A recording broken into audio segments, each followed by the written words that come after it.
ஒரு தாழ்மையான வேண்டுகோள் டு ஆல் த ஃபெலோ ஆம்பளைஸ். என்ன அப்படின்னா வந்து நம்மளாம் ஆம்பளை அப்படின்றது வந்து ஒரு கருவம், அதுல ப்ரைடா பெருமையா ஃபீல் பண்ணிக்கிறதுக்குலாம் எனக்கு எதுவுமே தெரியல. அதுல என்ன இருக்குன்னு தெரியல. மீச முளைக்குதா அப்படின்றீங்களா? அது ஒரு பெரிய குவாலிட்டி இல்ல. ஒரு டெல்லியில இருந்தா ஒன்னே இப்படிலாம் பேசுவீங்க, சென்னையில இருந்துனா கேட்டீங்களா, தூத்துக்குடியில இருந்துனா கேட்டீங்களா, ஸ்ரீலங்கால இருந்துனா கேட்டீங்களா? ஆனா இது வந்து டெல்லி, நான் மும்பை, நாட்டுக்கு நாடு, ஸ்டேட்டுக்கு ஸ்டேட் பிரச்சனை எல்லாம் கிடையாது. இது வந்து நீங்களும் நானும் நம்ம மனசுல பெண்களை பத்தி என்ன நினைச்சிட்டு இருக்கோமோ அதோட கேவலமான வெளிப்பாடாதான் இந்த மாதிரி வயலன்ஸ், இந்த மாதிரி ரேப் எல்லாம் மாறிட்டு வருது. 100 பேர்ல 1000 பேர்ல ஒருத்தம் பண்றான் அப்படின்னா மீதி எல்லாருமே நம்மளோட தாட்ஸ் எல்லாம் வந்து கூனி குறுகி போயிருக்கிற அளவுக்கு தான் இருக்கு. அது வெளியில சொல்லிக்க மாட்டேங்கிறோம். ஃபர்ஸ்ட் டைம் இந்தியா ஃபுல்லா நம்மள பாதிக்கிற ஒரு விஷயத்தை பத்தி இதுக்கு கண்டிப்பா தீர்வு தேவைன்ற மாதிரி இவ்வளவு கோவத்தோட போராடும் போது இந்த கோவம் வந்து எத்தனை நாளைக்கு இருக்கும், இந்த போராட்டத்தோட விளைவா என்னெல்லாம் சட்டம் கொண்டு வருவாங்க, என்னெல்லாம் நிறைவேற்றுவாங்க அப்படின்றது எதுவுமே என் கையில உங்க கையில எல்லாம் இல்ல. ஆனா ஒரு சாதாரண ஆம்பளையா நம்ம செய்யற விஷயம் வந்து எப்படி கண்டிப்பா ஒரு பெட்டர் என்விரான்மெண்ட் கிரியேட் பண்ணும் அப்படின்ற ஒரு நம்பிக்கையில பேசுறதுதான் இது. இப்ப நம்ம எல்லாம் மாடர்ன் திங்கிங் யூத் பயங்கர ஆஹா ஓஹோ அப்படின்லாம் வந்து நம்மளை பத்தி நம்மளே பசங்களாகிய நாமளே புகழ்ந்துக்கிட்டாலும் பயங்கர ஆழ் மனசுல ஊர்ன ஒரு தாட்டு, பொண்ணுன்னா சமைக்கணும், எனக்கு அயன் பண்ணி கொடுக்கணும், வேலைக்கு அதாவது 2 பேரும் வேலைக்கு போவாங்க, 2 பேரும் நைட் 11:30 மணிக்கு மேலதான் தூங்குவாங்க. ஆனா அந்த பொண்ணு வண்டி 5 மணிக்கு எழுந்து சமைச்சு காப்பி போட்டு கொடுத்து ஆபீஸ் போகணும். ஆனா அந்த பையன் வந்து ஏதாவது ஒரு நாளைக்கு இந்த சமையல் பண்றான் அப்படின்னா அது ஒரு பெரிய பிரைட். அது இல்லைன்னா இது சில பேர்லாம் வந்து நான் எங்க வீட்டுல சமைப்பேன் பெருமையான விஷயமா தான் சொல்லிப்பாங்க. இன்னும் வந்து அது ஒரு பெருமையில தான் இருக்குது.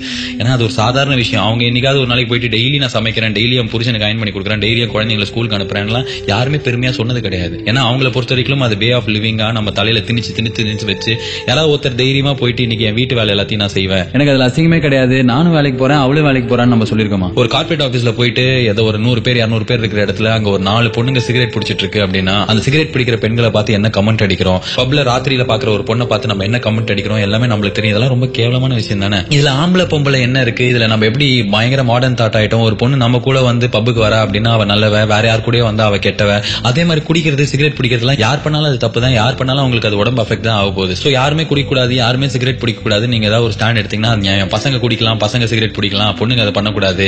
இதை நான் சொல்லும்போது இந்திய கலாச்சாரம்னா என்ன தெரியுமா, தமிழ் பாரம்பரியம்னா என்ன தெரியுமா, இவ்வளவு கலாச்சாரம் பாரம்பரியம் இருக்கிற நாட்டுல தான் இவ்வளவு ரேப் நடந்துட்டு இருக்கு, இவ்வளவு பெண்களுக்கு எதிரான குற்றம் நடந்துட்டு இருக்கு. முக்கியமான விஷயம் நம்மளோட தாட் அபவுட் விமன் என்ன வச்சிட்டு இருக்கோம்.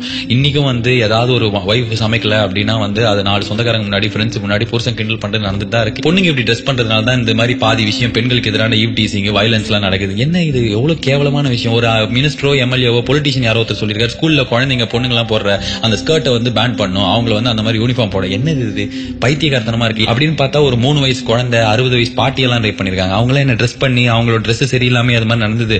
இது ரேப் பண்ற ஒரு சில பேரை பத்தி கிடையாது, உங்களை என்ன நம்ம எல்லார பத்தியும். ஸ்கூல்ல படிக்கும்போது காலேஜ்ல படிக்கும்போது நம்ம எத்தனை வாட்டி வந்து நம்ம பொண்ணுங்களோட ட்ரெஸ்ஸை வச்சு அவங்களோட பாடி பார்ட்ஸை வச்சு கமெண்ட்ஸ் பாஸ் பண்ணிருப்போம். என்னைக்காவது ஒரு பொண்ணு பையனோட ட்ரெஸ்ஸை வச்சு அவனை செக்ஷுவலா கமெண்ட் பண்ற மாதிரி அரெஸ்ட் பண்ற மாதிரி பண்ணிருக்காங்களா? ஏன்னா அவங்களுக்கு அந்த தாட்டே இருக்காது. நம்ம எப்பப்பாரு நினைக்கிறது முக்கால்வாசி சீப்பான விஷயங்கள் தான். பெண்கள் அப்படின்னாலே எலிகன்ட், கிரேஸ்ஃபுல், பியூட்டிஃபுல்னு சொல்லிட்டு அந்த அட்ஜெக்டிவ் அந்த டேக் எல்லாம் எப்பதான் மாறும்னு தெரியும். இதை தாண்டி பெண்களே கிடையாதா? ஒரு மாரல் போலீஸா இருக்கிறதுக்கு நீங்களும் நானும் யாரு? அவங்க எப்படி ட்ரெஸ் போடணும், இல்ல அவங்க ட்ரெஸ் போட்டா அவங்க அந்த மாதிரி கேரக்டர்னு பிளேம் பண்றதுக்கு, ஜெனரலைஸ் பண்ணி அவங்களை டேக் பண்றதுக்குலாம் உங்களுக்கும் எனக்கும் வந்து சுத்தமா ரைட்ஸ் கிடையாது, அது கரெக்டும் கிடையாது. சோ அதை புரிஞ்சுக்கிட்டாலே அந்த பொண்ணு ஏன் 10 மணிக்கு பஸ்ல போச்சு அப்படின்னு கேக்குறேன். அந்த பொண்ணு 10 மணிக்கு ஏன் பஸ்ல போக கூடாது? அந்த பொண்ணு ஏன் அந்த பையனோட அந்த பொண்ணு ஏன் போக கூடாது? அதை கேட்கறதுக்கு நீங்களும் நானும் யாரு? ஒரு பொண்ணு பப்புக்கு போகுது, ஏன் அந்த பொண்ணு 12 மணிக்கு போனதால தான் அப்படியாச்சு, அந்த பொண்ணு 12 மணிக்கு போனதுனால அப்படி ஆகல, நீ கேவலமா அப்படி நினைக்கிறதுனால தான் அப்படியாச்சு. இதே இந்தியால தான் வந்து பெண்களுக்கு ஒரு காலத்துல ஏகோபித்தமா இம்பார்ட்டன்ஸ் கொடுத்திருக்கோம். இன்னைக்கு வந்து ஏதாவது ஒரு ஆம்பளை பொண்டாட்டிக்கு பயந்தவனா இருந்தானா அவனை திட்டுறாங்க. ஏன் எல்லா பொண்ணுங்களும் புருஷனுக்கு பயந்தவனா தான் இருக்காங்க, எல்லா பொண்ணுங்களும் வந்து ஏதாவது ஒரு ஆம்பளைக்கு கட்டுப்பட்டு தான் இருக்காங்க. அது வந்து நம்மளுக்கு பழகிடுச்சு, அப்படிதான் இருக்கணும். யாராவது ஒரு பையன் வந்து தப்பி தவறி வீட்டுல சமைச்சிட்டு இருந்தான், இல்லன்னா வந்து பொண்டாட்டிக்கு பயந்தவனா இருந்தானா அவனை கலாய்க்கிறோம், அவனை கிண்டல் பண்றோம். அவன் அது ஏதோ ஒரு காமெடி பீஸ், அதுதான் படத்துல காமிக்கிறோம், அதான் புக்ல எழுதுற ஜோக்ல வருது.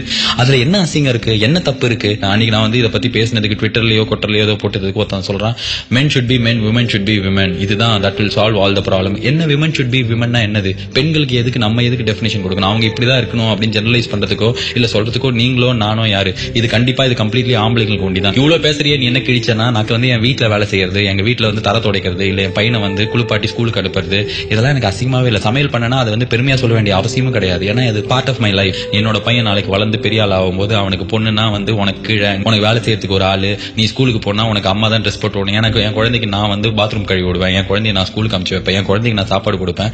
நாளைக்கு என் பையனும் வந்து பெரிய பையனா ஆனானா இந்த மாதிரி அவன் ஒரு தாட்டோட அவன் கண்டிப்பா போக மாட்டான். அதுக்கு நான் ஒரு ஃபாதரா I will be responsible. as a man I will be responsible for the happiness of women around me. என்னால ஒரு நாட்டுல இருக்கிற எல்லா ஆம்பளைங்களையும் மாத்தணும், எல்லா புது சட்டம் கொண்டு வரணும் அப்படின்ற விஷயம் பண்ண முடியுமான்னு தெரியாது. ஆனா என்னோட அடுத்த ஜெனரேஷன் இந்த மாதிரி தாட்டோட ஒரு பொண்ணை பார்க்க மாட்டான் அப்படின்றதுக்கான கேரண்டி கொடுக்க முடியும். சோ இது வந்து ப்ரீச் பண்றதோ அட்வைஸ் பண்றதோ இல்லனா வந்து இதனால வந்து டிஆர்பி ஐஆர்பி அதெல்லாம் எல்லாத்தையும் பார்க்க முடியாதுங்க. நானும் மனுஷன் தான். எல்லாத்தையும் அதை பார்த்துட்டு நான் அப்படின்னு பார்த்தா ஃபிளாப் டக்கர் 2012 பேசிட்டு விட்டு போயிட்டேன்னா கூட எதுவும் ஆகாது. ஆனா இது வந்து நான் இருக்கிற நாட்டுல எனக்கு பாதிச்சு எனக்கு நிஜமாலே ஃபீல் பண்ண ஒரு விஷயம். அதுதான் நான் பேசிட்டு இருக்கேன். நான் வந்து இப்ப 50 பேரை கூப்பிட்டு மெழுகுவர்த்தி ஏத்தி போராட்டம் பண்ணியிருந்தேன், இல்ல ஏதாவது ஒரு அமைதி ஊர்வலம் நடத்திருந்தேன்னா அந்த 50 பேரோட அது முடிஞ்சு போயிருக்கும். எனக்கு வந்து நிறைய பேர்கிட்ட போய் பேசணும்னு தோணுச்சு, நிறைய ஆம்பளைங்க கிட்ட பேசணும்னு தோணுச்சு. சோ சேஞ்ச் வந்து பர்சனலா தனிப்பட்ட ஒருத்தங்கிட்ட இருந்து ஆரம்பிக்க வேண்டிய விஷயம், ஒவ்வொரு வீட்லயும் நடக்க வேண்டிய ஒரு விஷயம். சோ இன்டர்நெட், ட்விட்டர், ஃபேஸ்புக் எல்லாம் யூஸ் பண்ண நான் மாடர்ன் ஆம்பளை கிடையாது. நான் மாடர்ன் ஆம்பளை எப்ப ஆவறேன், நான் நிஜமாலே ஆம்பளை எப்ப ஆவறேன்னா என் சொசைட்டில எனக்கு ஈக்குவலா என்னோட ஜாஸ்தியா இருக்கிற பெண்களை நான் மதிக்கிறேன்.